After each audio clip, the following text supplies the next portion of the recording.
Just stop and take a little time out with me. Just take 5. Do it. Now, y'all have to bear with me here. We're a little, I won't say late, but a lot has transpired. So I would just go through it like this. So let's talk about the teams to go to Cancun first. How about 10 seeded Warriors and the Hawks? Seasons are over, right? So I'll start with the left. We got the Kings and Warriors. We could keep the snickering to a minimum though while I'm going through this though, because this is getting weird. This is getting very weird from y'all too. Like, let's relax for a second. There's just a lot of talk the whole year. Y'all hurt. Let's relax. Yeah, let's relax here. We're talking about the Kings and Warriors first. Kings defeat the Warriors 118-94. Keegan Murray, game high 32 points. Klay Thompson with 0. One of his worst career performances. It was tough, but I just want to hear y'all's reactions from this particular game between the Kings and the Warriors. What'd you see out there? Let's start there. Well, I think the obvious reaction is that, it's going around that the Warriors dynasty is over. I think Klay Thompson for sure needs to go ahead and hang up the cleats after this because, he's a free agent and teams are going to pick him up. No, it's over with. I think they should trade Curry. I think they should trade him to not the Lakers, but like the Suns, maybe something like that. Good chatter. But the dynasty's over. It was a long run, good for them, but yeah, it's over with. Those were crazy takes. First, he wasn't serious. They're never trading Steph. Why would they ever trade Steph? Second of all, Klay, he's going to demand a trade. Dude, they have young pieces around, and good pieces still there on the team. Like, it's not like they're trash. They can build off of that, dude. They can build around them. That's true. Kuminga's good. Yeah, Padinsky. So they're going to build around Kuminga. Kuminga and Podimski. Building around Steph. Kuminga's actually hey, why are you laughing? Kuminga's a good player. No, I'm sorry. Keep going, man. We have to come back to this in 5 minutes when we talk about the next team. But anyways, finish. Oh yeah, but anyways, Klay Thompson, he can still be a very good team or very good player on a team. Like, he's a shooter. Like, he might have not been that good this year or this last game, but he's a shooter. Like, if he can just shoot and make his threes, he's a shooter that can't shoot anymore. That's not even true. He was okay this That's year. not true. He's good. He was good this year. He's a good shooter. He's just not up to his standards. He's we have to be honest. Last game, numbers. Dude, last game is just bad. It's just a bad look. But it wasn't that bad of a year. Like, he can still, on a good team, and if he has a role, he can be a good player. Let me just go ahead and step in here really quick because make sure y'all realize the question was I wanted to talk about the Kings versus the Warriors. Before we get into the offseason and everything like that, I have a follow-up question with this, but before we get into the offseason, just realize that we have a lot of time to talk about the offseasons of every team. You know what I'm saying? So let's talk about this game. What do we see from this game, though? You feel me? So, Julian, do you have anything about this game? The game itself, it's the ESPN app. But anyway, it was. The game itself, I would say, we saw a lot of the Warriors' issues come to light, or not come to light, but a lot of the issues that we knew the Warriors already had. They definitely were put on blast during this game. It's obvious they don't have enough around Curry. Klay Thompson's been really streaky this year, and that definitely showed up at the worst time. The Kings play well. The Kings played a really good game, honestly, and it surprised me. I thought the Warriors were going to get it done, but shout out to the Kings for getting that one. Okay. A lot of the focus has been on Klay Thompson from what I'm hearing from y'all.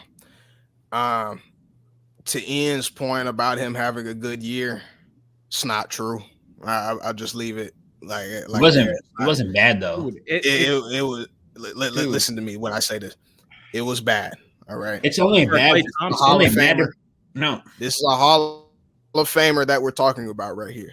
By his standards, it was a bad year. Like we By can his say that. standards. but without- you're holding him to the standard of a top Yeah. 5 to 10 shooter ever.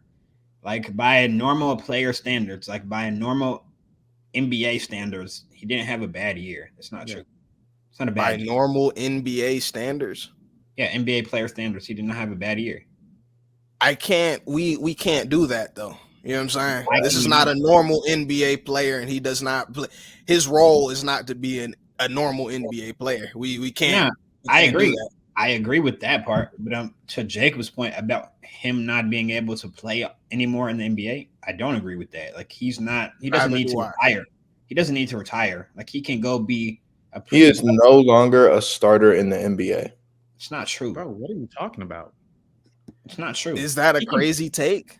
He can be a fourth option on a team, dude. Like he doesn't on the Warriors. He was probably like their second, third option. If he has a lesser What? role, What?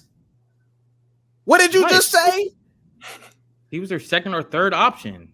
You said on the Lakers, the Warriors. Warriors. on the Warriors. He came off the bench, some parts of the season. So let's just again saying he's not a starter is not 17. necessarily is all I'm trying to say. That's not a crazy take. But I that's mean- a crazy. Yeah, it's not a good take, bro. At this point, he's a Buddy Hield. What does that mean? That Yeah. means he's coming off the bench. Julian, can you pull up Klay Thompson's numbers this year? I please? already have him up. I have him. What did he do this year? He averaged 36. 18, he averaged 18 points per game. Rebounds, he averaged like 3.5, and he averaged 2 assists, so nothing really there. But in terms of his efficiency, he shot 43% from the field, so not great. And from 3, he shot about 39%, 38.7. So That's very good. Like it doesn't matter if he's I Klay mean, that's Thompson. shooting, shooting the 3 for sure. 18, that's not bad. I mean, it's not bad. I'll give you that. But to say he's just a bona fide starter on 30 teams, I don't know about that. You trade him to a contending team to come off a bench, be a jump shoot, light it up, whatever. I don't think that's crazy. I really mean, don't. On a deep team, yeah. on a I mean, good team, yeah, it For would have to be sure. it would have The to be a really Warriors- good team. On a decent team, the Warriors are bad. That's the only reason he was able to get that many shots up. The Warriors are actually bad. I Well, guess. let's keep it. Let me bring it back. So what we saw was definitely a Kings team that, I don't want to say it's personal, but obviously, yeah, they beat them last year in a 7-game series, took a very clutch Curry game. I thought they did a pretty good job on Curry. Curry didn't explode or go crazy on them or anything like that. They're up pretty much most of the game. Klay Thompson is one thing, but Andrew Wiggins is an entirely different beast. He has been non-existent this year. That came to light during this game as well. He's just not that all-star that he was, when they made that run. Draymond, when he's playing, he hasn't been bad. You know what I'm saying? Draymond's fine. Like Draymond's still Draymond is fine. Draymond is fine. he's fine in I his won't role. call him Yeah, fine. he's very, you can very say good fine in his his role or something like that. That means anything. No, that's what I mean. In your role, like he's Yeah. not gonna go score 30. Like that's not what he does. But like he's not much worse than he used to be. Like he shot the ball pretty well in that game. Obviously, he still passed the ball well, and his defense is still very solid. Wait, so in this scenario, are we using average NBA standards like we were with Klay? Draymond is Sure. much better than the average NBA player. So if that's what you're going with, I don't even understand what you're talking about. He Anywho, averaged 9. Oh, you're not going to look at the counting numbers for Draymond. Oh, Why so would you don't you- want me to list the stats? What? Well, is this an eye test scenario and the stats only matter for Clay? it is a always vibe. Yeah, it's a vibe. Bro, scenario. everything, Dude, it's it's always always been been- for eye test. It's always been an eye test for Draymond. We always All right. we've knew. All right, we can move on. It's always about the vibes. I just don't get it because like we know Draymond has Draymond ever averaged anything more than like 12 to 13 points in his life. No, Okay, so he sucks. Like, does he suck for that? He's not a good scorer. He's literally a Hall of Famer. He's not there to score. So then why are you bringing up points? What? No one brought up points. So then why are you bringing up points? What are you talking about? You brought up points, Jacob. Did you not just say, has he ever averaged over 12 or 13 points? Because you started listing his stats off like they were BS. I was about to read his entire stat line until you cut me off. Bro, I'm telling you, the counting numbers are not going to tell the story for someone like Draymond. Draymond is 6. He's like 6'6". Like, he's not going to get you 12 boards a game. That's not going to happen. Like, it's not. Wait, didn't we just take stats into account for Clay and he's 6'6"? What are you talking, bro? Because you said Clay couldn't play in the NBA. He really can't. Yo, averaging 18 points a game and not being able to play while shooting 40% from three. Like what are we? I mean, there's an exaggeration. He's going to come off the bench, but I just don't know why we moved the goalpost for Draymond. That's not moving the goalpost. You have to look at Draymond. We have to all agree that Draymond's issues aren't necessarily with his play, his on-court play. You know what I'm saying? His issues come elsewhere. One could argue that, the Warriors wouldn't have even been in a 10-seeded situation, if it wasn't for Draymond dropping, missing games, missing time, what have you, causing all that ruckus on the team. You could say that. Last point I want to make about the Warriors' young players. Kuminga's had a very good year for himself. Trayce Jackson-Davis, he's been a bright spot as a rookie. Podziemski, bright spot as a rookie. That you're not building around those guys. You know what I mean? Like you're not doing that. So we start talking about the trade Currys. You know what I mean? Like it just depends on what they're trying to do. I personally believe they're trying to do a Tim Duncan scenario, Dirk Nowitzki scenario, keep him there for the entirety of his career. But if they want to rebuild and really, do something like that, then I mean, you think about it. You know what I'm saying? You make some calls. Like, no, you don't. Why? I don't think they will. I'm just saying. You think about it.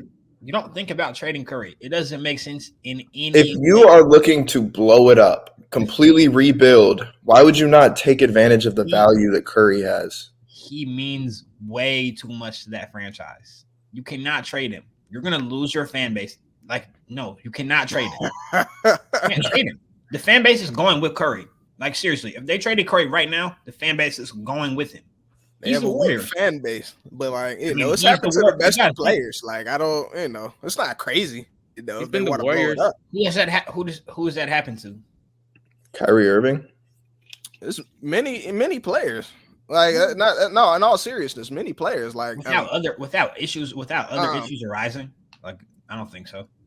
Not really. Like Curry's controversial. He's not a controversial player. Like, it just depends on what they want to do. But this brings me to my follow-up, and we can leave it alone, though.